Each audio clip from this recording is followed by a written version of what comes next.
Les États-Unis ont enregistré 1 million de nouveaux cas de Covid-19 en 24 heures, dû en majorité au variant Omicron, un record sans précédent.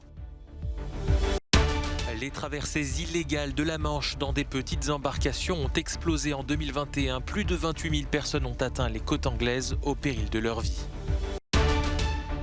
Aux Pays-Bas, pour lutter contre les gaz à effet de serre, le gouvernement exige que les agriculteurs créent une ferme plus durable ou changent de métier. Novak Djokovic a obtenu une dérogation pour participer à l'Open d'Australie en dépit du flou entretenu sur son statut vaccinal. 1 million de nouvelles contaminations au Covid-19 en l'espace de 24 heures. Les États-Unis ont enregistré ce lundi un nouveau record vertigineux qui confirme la courbe épidémique verticale telle que décrite par la Maison-Blanche. Ces derniers jours, le pays recensait en moyenne 400 000 nouvelles contaminations quotidiennes, dues en majorité au variant Omicron, plus contagieux mais moins dangereux que ses prédécesseurs. Ces dernières semaines, les taux de décès et d'hospitalisation aux États-Unis ont été beaucoup plus faibles que lors des précédentes poussées de Covid, même si les chiffres demeurent élevés, plus de 1300 morts en moyenne enregistrés chaque jour dans le pays. Dans ce contexte toujours très sensible, les autorités sanitaires américaines ont donné ce lundi leur feu vert pour le rappel vaccinal des 12-15 ans et réduit de 6 à 5 mois le délai avant l'injection de la 3e dose pour toutes les tranches d'âge. Mais des millions d'Américains n'ont toujours reçu aucune dose de vaccin. En France, la transformation du pass sanitaire en pass vaccinal ébranle l'Assemblée nationale, à tel point que l'examen du texte, qui avait lieu ce lundi, a été suspendu dans la nuit par une majorité de députés. Les débats doivent finalement reprendre ce mardi en fin de journée, un contretemps qui risque de retarder l'entrée en vigueur de la mesure, prévue initialement pour le 15 janvier. Si nous y arrivons, c'est parce que nous avons un vaccin. Les Français ne s'y sont pas trompés, ils seront d'ici demain 53 millions à avoir reçu au moins une première injection. Un an après cette chère Morissette qui avait reçu son injection, 53 millions, qui eût cru il y a un an qu'un tel nombre de Français se laisseraient convaincre par la vaccination. Il faut le saluer. Le vaccin est également au cœur de la politique sanitaire au Royaume-Uni. Le Premier ministre Boris Johnson, en visite lundi dans un centre de vaccination, a appelé les Britanniques à faire leur dose de rappel pour éviter un engorgement des hôpitaux face à Omicron. Les nouvelles règles que nous appelons le plan B sont importantes, mais il faut aussi prendre ce booster. Et je pense que c'est la différence entre le Royaume-Uni et une grande partie du reste de l'Europe, voire du monde. Nous avons un très très haut niveau de vaccination maintenant et nous devons continuer très vite. Au Danemark, des recherches plus poussées sont menées pour en apprendre davantage sur l'immunité acquise grâce au vaccin. Des échantillons de sang sont prélevés auprès de personnes avant et après leur injection pour connaître également le niveau de protection en fonction des variants. Enfin, en Allemagne, chaque lundi, des marches silencieuses sont organisées pour protester contre la gestion de la crise sanitaire dans ce quartier de l'Est de Berlin.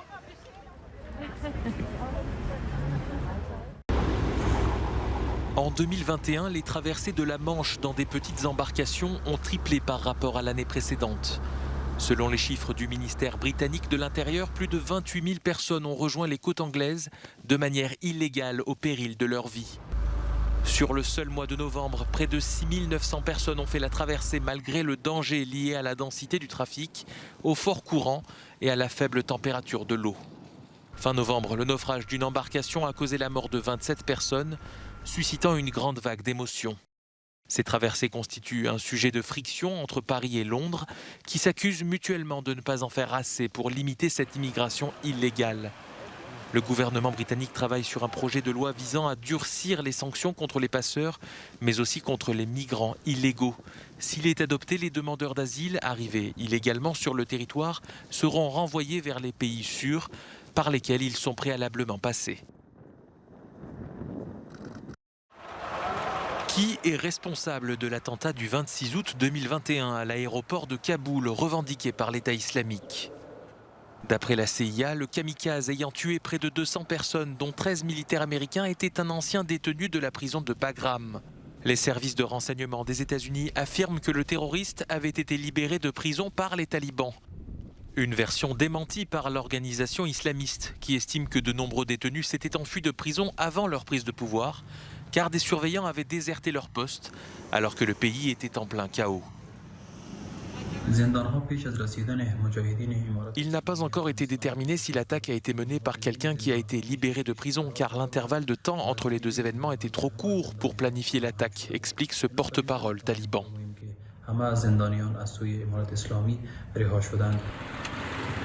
Ce démenti intervient alors que le régime de Kaboul cherche à obtenir une reconnaissance internationale afin de récupérer les actifs bancaires afghans détenus à l'étranger et de recevoir des aides financières. Les talibans affirment par ailleurs que les combattants de l'État islamique ne sont pas tolérés sur le territoire.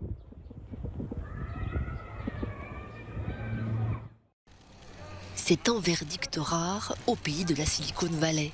Elizabeth Holmes, qui promettait de révolutionner les tests sanguins avec sa start-up, a été condamnée lundi pour fraude. À l'issue de 3 mois d'un procès très médiatisé, l'ancienne PDG de Theranos a été reconnue coupable d'escroquerie envers des investisseurs. Elle risque plusieurs dizaines d'années de prison. En attendant la sentence, celle qui a été longtemps comparée à Steve Jobs reste en liberté sous caution. Elizabeth Holmes n'a que 19 ans quand elle crée Theranos. Sa promesse, créer une machine simple, rapide et efficace qui permettra à tous de mener des centaines de diagnostics sanguins à partir d'une seule goutte de sang prélevée sur le bout du doigt. En quelques années, elle réussit à gagner la confiance de sommités et à lever des fonds. Mais en 2015, le Wall Street Journal publie une enquête accablante. La fabuleuse machine de Theranos n'a jamais fonctionné. C'est la fin d'une belle histoire et la chute de l'étoile de la Silicon Valley. Dans la campagne néerlandaise, cet agriculteur a le cœur gros. Ces vaches, il va peut-être devoir y renoncer. Elles font partie des principaux responsables des émissions de gaz à effet de serre. Le gouvernement néerlandais donne aux agriculteurs un dernier choix dans la lutte pour le climat. Recréer une ferme plus durable ou changer de métier. Je pense que les politiciens devraient remettre les pieds sur terre et réfléchir clairement. Que voulons-nous? Les Pays-Bas sont un petit pays où nous voulons tout et nous devrions vraiment nous demander si tout cela est possible. 25 milliards d'euros seront débloqués d'ici 2035 pour aider le secteur à se reconvertir ou innover afin de réduire ses émissions d'azote présentes dans les engrais et les eaux usées d'élevage. Nous sommes dans les starting blocks, mais il faut aussi que la société et la politique rendent cette transition possible avec l'agriculteur. Donnez-nous du temps, de l'argent et de l'espace parce que oui, nous voulons rendre la transition climatique possible avec nos agriculteurs. Les Pays-Bas ont suspendu de grands projets de construction nécessaires contre la crise du logement, mais qui émettent aussi de l'azote. En poussant les agriculteurs à la transition climatique, ils espèrent pouvoir reprendre certains de ces projets.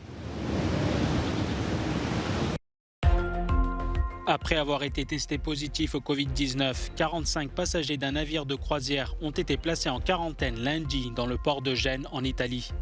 Dimanche dernier, le paquebot de la compagnie MSC avait fait escale à Marseille, mais la nationalité des voyageurs contaminés n'a pas été communiquée. Après une longue pause forcée due à la pandémie, les compagnies de croisière avaient repris leur activité en 2021. Les droits du catalogue de l'icône de la pop David Bowie appartiennent désormais à Warner Music. Selon le site Variety, les héritiers de Bowie ont vendu les droits pour un montant de plus de 250 millions de dollars. Ce genre de transactions sont de plus en plus fréquentes dans l'industrie musicale. À la mi-décembre, un certain Bruce Springsteen avait cédé la totalité de son catalogue à Sony Music pour un montant record d'1 demi-milliard de dollars. Novak Djokovic pourra bien viser un 21e titre du Grand Chelem lors de l'Open d'Australie qui s'ouvre le 17 janvier. Le Serbe, dont la participation était compromise en raison du flou entretenu sur son statut vaccinal, a obtenu une dérogation pour participer à son tournoi fétiche. C'est à l'Open d'Australie qu'il avait en effet remporté en 2008 son premier tournoi du Grand Chelem. Il y détient aussi le record de titres, 9 au total. Depuis des mois, le numéro 1 mondial laissait planer le doute sur sa présence ou non à Melbourne en raison de l'obligation faite aux joueurs d'être vaccinés pour entrer en Australie.